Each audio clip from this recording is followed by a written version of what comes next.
Hey everyone! How to begin this video? The last time I uploaded anything to YouTube was mid-August, which would make it 2.5 months since I uploaded anything. So I quite literally ghosted from YouTube and will probably be punished by the YouTube algorithm forever, but what can you do? So today I just wanted to check in and have like an honest, open chat with you guys and fill you in on what's been happening the last couple of months. But first of all, I want to say thank you for everyone who's been very supportive, even during this time that I'd been gone. Everyone who'd messaged and reached out, wondering where I was and asking me to upload more.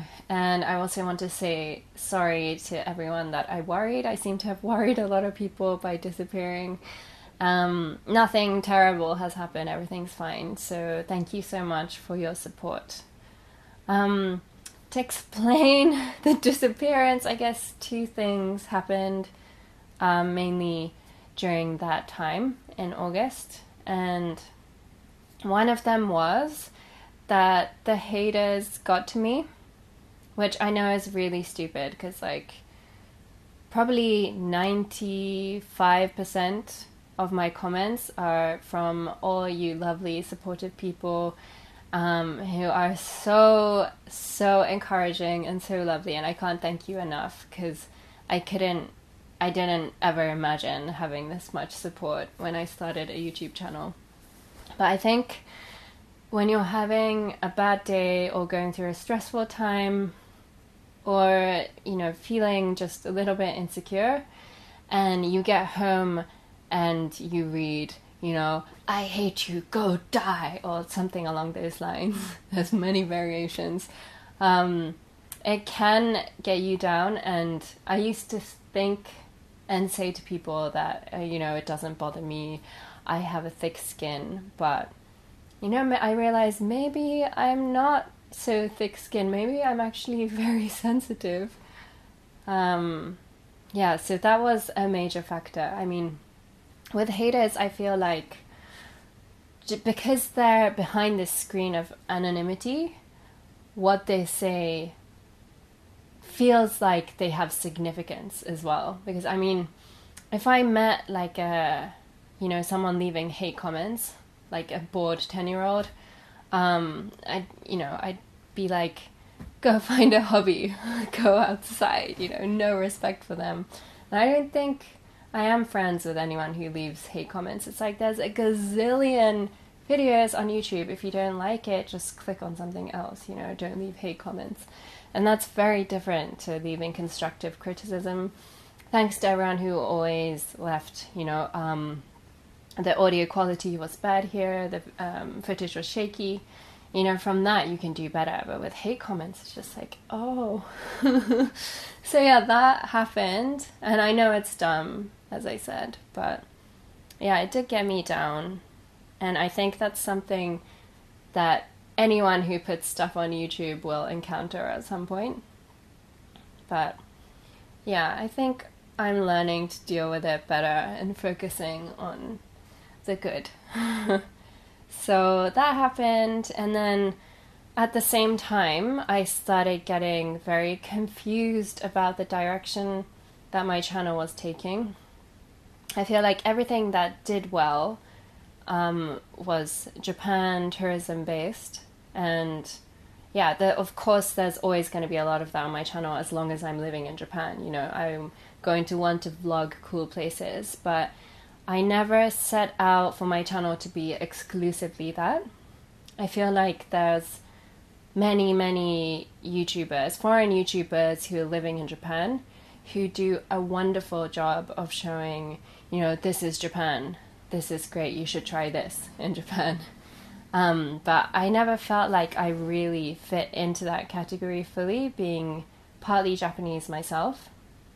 And yeah, as I said, there's many YouTubers doing a great job of that, so I didn't want to be doing exactly the same thing. But then I also got confused. I was like, what am I doing then? And then so I just got really insecure, I guess, about where this channel was going. Then I also turned 30 in October. So I think towards the end of 29, I got a little bit insecure about what I was doing. Started overthinking many things. It's kind of, it can be a good habit, but it's not always positive for me because I tend to go in these like dark holes, being like, oh, what am I doing? And get almost panicky. And then this is what you should never do, but I started comparing myself to others, comparing myself to all the friends I graduated with who are, they're getting really high up in their careers, getting married, having kids, whatever, like just doing very well. And then I was just like, oh, what am I doing? I'm like doing okay on YouTube, but maybe I should try and find a real job. So yeah, and then I kind of had this like 30 milestone. I was like, I need to find one before I turn 30. It was really silly in retrospect because I just applied to this job, which was completely not me at all. It didn't excite me. I knew it wasn't going to be a good fit for me, but I just thought I'd go anyway. And I was pretty surprised that I got accepted anyway. So I think there was that surprise factor as well. It's like, oh, well, if they're going to hire me, then I should definitely do it. But it's, I'm not going to say the name, but it was this humongous Japanese company. And I feel like they had all the worst bits of Japanese working culture in it. You know, everyone working until the last train, and, you know, it was so hierarchical, right? So I'd go in the morning, I'd say good morning to my boss, and he'd like look up and not say anything back. And I think if you'd grown up in Japan, you know, because it is such a hierarchical society, you'd not think that was okay, but you'd be okay dealing with it. But to me, that was just so unbelievably rude. I was just shocked, you know. Maybe the first week or so, it happened every morning. I was like, oh. And then I also find that very counterproductive as well, because when someone treats you with no respect and disdain like that, you don't want to put 100% into that job, right? Like, you don't respect that person, and you think, you know, what am I doing here, whatever. Whereas, you know, if they were respectful, motivating, cared about you, I think, you know, you'd feel encouraged as well. But anyway, yeah, I mean, my mom was like, she's been on me to get a real job for years, and then when I told her I got accepted at this company, she was like, why did you apply there? But yeah, I think that says enough about what a mismatch that was. So that's what I've been doing the past couple months, and it was very, very stressful and not me. So yeah, if you know in your gut feeling, if you know in a gut feeling, so if you know in your gut that something's not for you, don't force yourself to go through it. Because yeah, I don't think there were any future prospects with this job either. Yeah, I turned 30 on a plane, which was also like, you know, with milestones, there's like 21, 18, 30, it's just like, there's kind of a big expectation that your birthday is going to be really fun and stuff. I'm not like a huge birthday person, but it was pretty bad because I was having this awful fight with my boyfriend, and yeah, it was like a long flight back, so that wasn't fun. But everything was made up for. He took me to the mountains the weekend after. So you got this badass view of Mount Fuji. I know I am going on about this a little bit now, but check this out. Mount Fuji right there.